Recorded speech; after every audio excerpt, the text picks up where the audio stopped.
80 years after the guns fell silent in Europe, Buckingham Palace once again became the epicentre of national remembrance as Britain marked Victory in Europe Day.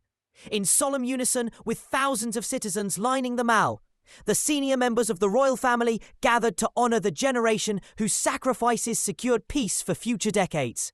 Against an overcast London sky where temperatures lingered around 14 degrees Celsius, and beneath fluttering Union flags draped across the cenotaph, monarchs and ministers alike paid tribute to the endurance of those who served. King Charles III and Queen Camilla arrived in dignified procession, taking their places on a specially constructed dais before the Queen Victoria Memorial. At their side sat Prince William, Duke of Cornwall and Cambridge, resplendent in his Royal Air Force No. 1 uniform, and Princess Catherine, accompanied by their children, Prince George, Princess Charlotte and the newly 7-year-old Prince Louis.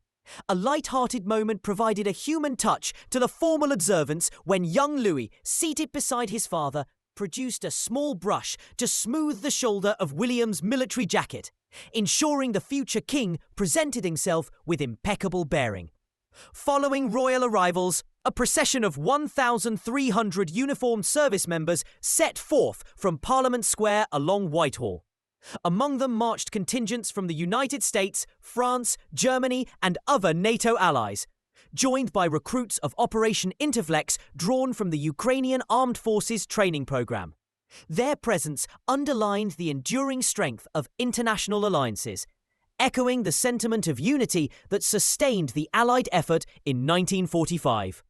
Garrison Sergeant Major Vern Stokes, who oversaw the military display, remarked that today's participation by Ukrainian and NATO troops was a reminder that allies really do matter.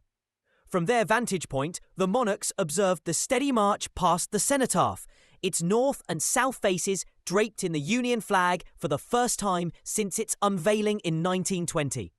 Actor Timothy Spall, stationed nearby, lent his voice to history by reciting Sir Winston Churchill's iconic 8th May 1945 broadcast. His measured tones bridging past and present. While Buckingham Palace served as the focal point in London, communities nationwide celebrated with street parties and commemorative gatherings. In Doncaster, 59-year-old Caroline Tomlinson recounted camping overnight along the Mall to secure her spot, noting wistfully that she had attended every major royal event of the past decade, sporting a homemade Union flag ensemble. She joined a small choir passing out song sheets for Land of Hope and Glory and We'll Meet Again, ensuring that music remained woven into the fabric of remembrance. Among the veterans in attendance, 100-year-old Alan Kennett led the procession. A Normandy veteran, Sir Kennett received the Commonwealth War Graves Torch for Peace from Air Cadet Warrant Officer Emmy Jones before stepping off at the head of the parade. His calm dignity spoke volumes of a generation now nearing the end of its ranks. Seated nearby, Royal British Legion Director General Mark Atkinson explained that the organisation had actively reached out to veterans, many of whom had never publicly recounted their wartime experiences, in order to place them at the very heart of these commemorations. With only a handful still living who witnessed D-Day firsthand, Atkinson observed that hearing their stories today is one of the last opportunities we have. Political leaders also paid tribute. In an open letter to veterans, Prime Minister Sir Keir Starmer praised their ongoing dedication to keeping our country safe, highlighting government efforts to enhance veterans' access to housing, employment and health support. He emphasised that VE Day was a victory for good against the assembled forces of hatred, tyranny and evil, and urged the public to remember that our debt to those who achieved it can never fully be repaid. Amid these commemorations, the absence of Prince Harry and Meghan Markle was felt. In the days preceding VE Day, the Duke of Sussex bid to reinstate his UK police protection had been rejected by the Court of Appeal, a development he deemed a good old-fashioned establishment stitch-up in a televised interview. His estrangement from the royal household has been compounded by claims that King Charles has refused to speak to him.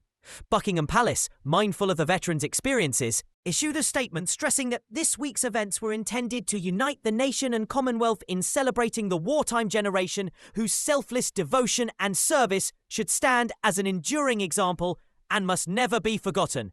Historical parallels resonated throughout the day. King Charles's choice of naval uniform No. 1 dress, bereft of medals, mirrored that worn by his grandfather, King George VI, on the 1945 palace balcony. Queen Camilla, in a sapphire blue Fiona Clare coat dress and the 12th Royal Lancers brooch of her late father, Major Bruce Shand, paid her own subtle tribute to the era. Other royal attendees included the Duke of Kent in Field Marshal No. 2 service dress, the Duke of Edinburgh in Scots Guard service uniform, and Princess Anne in the first aid nursing yeomanry attire she last wore without decoration.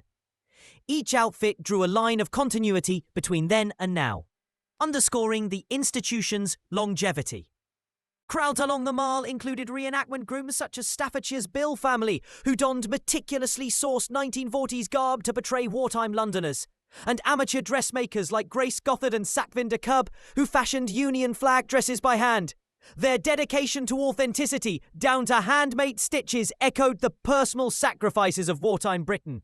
At Admiralty Arch, Ms. Lizzie McCrae McIntyre, a Women's Royal Air Force veteran, arrived at 4 a.m. to secure her place, describing the ceremony as so important to remember those that didn't make it home. As the procession concluded, attention turned skyward. From the palace balcony, the royal family prepared to witness a flypast by iconic RAF aircraft, including Spitfires and Lancasters, a spectacle that would cap the day's formal observances before King Charles hosted a tea party for surviving veterans and their families. This year's VE Day commemoration at Buckingham Palace reaffirmed the unifying force of shared history. In highlighting both the levity of a young prince's gesture and the solemn pride of centenarian veterans, the event struck a careful balance between reverence and human warmth. Above all, they served as a reminder that the legacy of 1945 endures, not only in monuments and anthems, but in the living testimony of those who witnessed peace's first dawn, and the generations who continue to honour their example. Beyond the formal ceremonies in London, local communities embraced their own acts of remembrance. Coastal towns opened the decks of preserved Second World War vessels for afternoon tea, where veterans recounted life aboard corvettes and destroyers that once patrolled the Atlantic.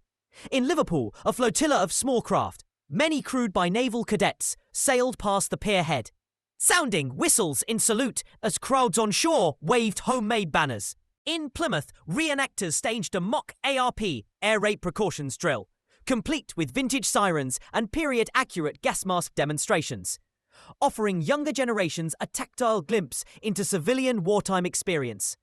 Meanwhile, community halls across Britain hosted exhibitions of wartime letters and photographs curated by local history societies, so that the personal sacrifices behind headlines could be appreciated in living colour. The commemoration resonated far beyond the UK. In capitals of the Commonwealth, Ottawa, Canberra, Wellington and New Delhi, governments observed their own ceremonies, laying wreaths at memorials and holding moments of silence at precisely 3 p.m. local time, synchronised with the moment King Charles offered his tribute in London. Messages from heads of state underlined VE Day's enduring lesson that freedom demands vigilance, solidarity and a willingness to stand together against oppression. In Kyiv, a small delegation of British veterans joined Ukrainian service members to plant a memorial oak near Maidan Nezalezhnosti, symbolising hope for peace amidst new conflicts. Such gestures served as poignant reminders that Europe's victory 80 years ago continues to inform contemporary struggles for democracy.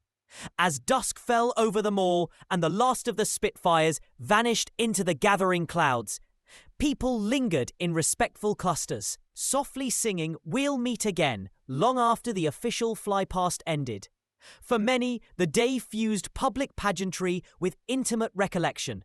A schoolteacher who traced her family tree to a fallen pilot, a nurse whose grandmother served in the ATS, a handful of children who laid poppy wreaths precisely where their ancestors once marched, in classrooms the following week. Lessons paused for students to share stories gleaned from grandparents, consolidating history's place not just in textbooks, but in family memory. If the ultimate victory in May 1945 lay in forging a lasting peace, the 80th anniversary confirmed that peace endures only so long as each generation commits to remembering, and in remembering, to learning from the trials that secured it.